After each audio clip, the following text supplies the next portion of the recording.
दोस्तों वैकेंसीज सहायक अग्निशमन अधिकारी और फायरमैन की हैं। टोटल पोस्ट की बात करें यहाँ पे तो फायरमैन के लिए 600 पोस्ट रखे गए हैं और सहायक अग्निशमन अधिकारी के 29 पोस्ट रखे गए हैं कि 629 पोस्ट टोटल रखे गए हैं, जिसमें कि 12.5% वैकेंसियाँ भूतपूर्व सैनिकों के लिए रखी गई हैं। जो वैकेंसीज का डिटेल्स नोटिफिकेशन जारी किया गया राजस्थान कर्मचारी चयन बोर्ड जयपुर की तरफ से और 10 अगस्त 2021 को इसका नोटिफिकेशन जारी किया गया है। वैकेंसी है राजस्थान के लिए, राजस्थान नगर पालिका के अंतर्गत वैकेंसीज का नोटिफिकेशन जारी किया गया है। इसके लिए ऑनलाइन अप्लाई करना होगा। ऑनलाइन का जो ऑफिशियल एड्रेस है www.rsmssb.rajasthan.gov.in के माध्यम से अप्लाई करना होगा। वैकेंसीज का पूरा डिटेल्स यहाँ पे दिया गया है दोस्तों कि किस किस तरह से वैकेंसीज का रिजर्वेशन दिया गया है भूतपूर्व सैनिकों के लिए। जैसे कि आप लोग यहाँ पे देख पा रहे टोटल जो पोस्ट हैं गैर अनुसूचित क्षेत्र लंबोत आरक्षण क्षैतिज आरक्षण दिया गया है इसमें भूतपूर्व सैनिकों के लिए। यहाँ पे फायरमैन की जो वैकेंसीज है जिसमें कि 72 वैकेंसीज भूतपूर्व सैनिकों के लिए फायरमैन की रखी गई है और सहायक अग्निशमन अधिकारी के 3 पोस्ट रखे गए हैं। और यहाँ पे जो दूसरा डिटेल दिया गया है जिसमें कि फायरमैन के 2 पोस्ट और भूतपूर्व सैनिकों के लिए रिजर्व करके रखे गए हैं। तो काफ़ी पोस्ट भूतपूर्व सैनिकों के लिए यहाँ पे रिजर्व करके रखे गए हैं। भूतपूर्व सैनिकों के जो आश्रित है उनको यहाँ पे कोई रिजर्वेशन नहीं दिया जाएगा और जिन्होंने भी आर्मी एयरफोर्स नेवी में सर्विस की है और जिनका चरित्र यानी कैरेक्टर अच्छा कम से कम होना चाहिए, यानी कि सेवामुक्ति के समय आवेदक का चरित्र अच्छा से कम नहीं होना चाहिए, यानी कम से कम अच्छा होना चाहिए, ऐसा इस नोटिफिकेशन में बताया गया है। और जो भूतपूर्व सैनिक हैं उनको यहाँ पे 12.5% रिजर्वेशन दिया जा रहा है टोटल वैकेंसीज में थे। और भी आप पूरा डिटेल्स देख सकते हैं, यदि आपके बच्चे हैं या जानने वाले हैं जो यंग है वो इसके लिए अप्लाई कर सकते हैं, उसका भी डिटेल्स यहाँ पे दिया गया है। बाकी इसके लिए क्या क्या शैक्षिक योग्यता रखी गई है उसका डिटेल्स भी यहाँ पे बताया गया है। सबसे पहले वेतन की बात करें यहाँ पे तो जो सहायक अग्निशमन अधिकारी है उनको वेतन दिया जाएगा पे मैट्रिक्स 8 के हिसाब से और जो फायरमैन है उनको पे मैट्रिक्स 4 के हिसाब से वेतन दिया जाएगा। जो शैक्षिक योग्यता है उसमें जो सहायक अग्निशमन अधिकारी है किसी विश्वविद्यालय से स्नातक उपाधि होनी चाहिए और national fire service college Nagpur द्वारा संचालित सब ऑफिसर पाठ्यक्रम या फिर केंद्रीय या फिर किसी राज्य सरकार द्वारा मान्यता प्राप्त अन्य संस्थानों द्वारा स्थापित कोई भी समकक्ष पाठ्यक्रम आपके पास होना चाहिए। यानी कि आपके पास यदि नेशनल फायर सर्विस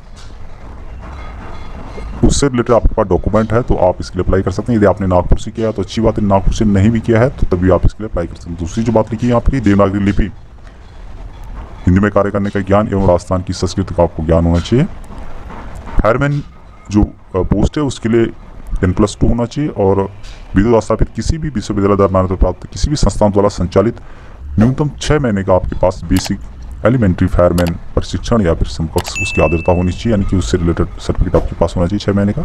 और दूसरा कि देवनागरी लिपि हिंदी में कार्य करने का अनुभव और राजस्थान की संस्कृति का ज्ञान होना चाहिए। बहुत ही इंपॉर्टेंट बात यहाँ पे लिखी गई है दोस्तों, जैसे कि आप लोग यहाँ पे देख पा रहे होंगे, मैं आप लोगों को यहाँ पे लिखी गई है कि यदि फायरमैन पद के लिए चयन हेतु उपयुक्त अभ्यर्थी उपलब्ध नहीं हो तो अपेक्षित अभ्यर्थियों का चयन इस शर्त पर किया जाएगा कि ऐसे अभ्यर्थी अपने चयन की तारीख से 1 वर्ष के भीतर स्वयं के खर्च पर केंद्रीय या किसी भी राज्य सरकार द्वारा या फिर विधि द्वारा स्थापित किसी भी विश्वविद्यालय द्वारा मान्यता प्राप्त किसी भी संस्थान द्वारा संचालित न्यूनतम 6 माह की अवधि का बेसिक एलिमेंट्री फायरमैन प्रशिक्षण उत्तीर्ण करेंगे और उनके पूर्वोक्त प्रशिक्षण उत्तीर्ण करने का सबूत प्रस्तुत करने के पश्चात उनको फायरमैन के पद के लिए नियुक्त किया जा सकेगा। यानी कि आपके पास यदि फायरमैन से रिलेटेड 6 महीने का आपके पास कोई सर्टिफिकेट या कोर्स नहीं भी है तो आप इस शर्त पे आप लोगों को ज्वाइनिंग दी जाएगी कि आप सेलेक्ट होने के 1 साल के अंदर आप लोगों को वो कोर्स करना होगा अपने खर्चे पे और उसको प्रस्तुत करना होगा। शैक्षिक योग्यता का डिटेल्स यहाँ पे रखा गया है।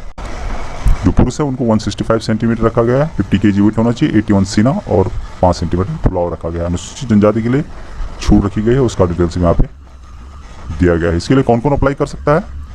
जो भी भारत का नागरिक है उसके लिए अप्लाई कर सकता है। नेपाल और भूटान के जो प्रजातंत्र है उसके लिए अप्लाई कर सकते हैं। अभी दोस्तों 1 जनवरी 2022 को 18 साल से कम नहीं होनी चाहिए और 40 साल मैक्सिमम साल रखी गई है। भूतपूर्व सैनिकों को छूट दी जाएगी जो भी स्टेट गवर्नमेंट का रूल है उसके हिसाब से। पूर्व सैनिकों के लिए और यहाँ पे इंपॉर्टेंट बात लिखी गई है कि भूतपूर्व सैनिकों के मामले में अधिकतम आयु सीमा 50 वर्ष होगी। 50 वर्ष यानी 50 वर्ष का जो भी है इसके लिए अप्लाई कर सकते हैं। कोई भी अन्य विशेष योग्यता धारकों की दशा में यानी कि जिनके पास वीर चक्र है या फिर कोई विशेष जिनके पास इससे रिलेटेड कोई पदक से रिलेटेड है तो वो उनको 2 साल की यहाँ पे छूट दी जाएगी। बाकी किस तरह से नियुक्तियों की प्रक्रिया होगी, नियुक्ति की प्रक्रिया, उसका डिटेल्स भी यहाँ पे दिया गया है। आवेदन कैसे करना है दोस्तों, उसका डिटेल्स यहाँ पे हिंदी में बताया गया है, आप लोग इसको पढ़ सकते हो। वीडियो के डिस्क्रिप्शन में आपको लिंक मिल जाएगा। साथ में कैसे आप लोगों को फ़ोटो अपलोड करना होगा, किस तरह से सिग्नेचर होंगे और क्या क्या साइज़ हर चीज़ का रहेगा, उसका डिटेल्स है यहाँ पे पूरा रखा गया है। ऑनलाइन अप्लाई करना होगा दोस्तों, जैसे कि मैंने पहले आप लोगों को बताया था। परीक्षा जो होगी इसकी दोस्तों, उसका डिटेल्स नोटिफिकेशन में बताया गया है कि क्या होगा। जैसे कि आप लोग देख पा रहे होंगे, परीक्षा की स्कीम एवं पाठ्यक्रम, इसके बारे में लिखा गया है कि जो सहायक अग्निशमन अधिकारी एवं फायरमैन पदों पर भर्ती हेतु परीक्षा की स्कीम एवं विस्तृत पाठ्यक्रम बोर्ड की ऑफिशियल वेबसाइट जो मैंने पहले बताई थी www.rsmssb.rajasthan.gov.in पर उपलब्ध करवा दिया जाएगा, ऐसा नोटिफिकेशन में लिखा गया है। उसके अलावा यदि आपको कोई प्रॉब्लम होती है, कुछ क्वारी आपकी, तो आप यहाँ पे एक नंबर देख रहे होंगे 014127225220 पे आप संपर्क कर सकते हैं और इसकी डिटेल्स, नोटिफिकेशन से संबंधित आपको कोई प्रॉब्लम है या फिर आप जानकारी लेना चाहते हैं तो ले सकते हैं। तो दोस्तों ये वैकेंसीज थी जो कि फायरमैन और सहायक अग्निशमन अधिकारी की वैकेंसीज का, जिसमें कि काफ़ी पोस्ट भूतपूर्व सैनिकों के लिए रखे गए हैं। तो आज के लिए दोस्तों इतना ही। जय हिंद, जय भारत।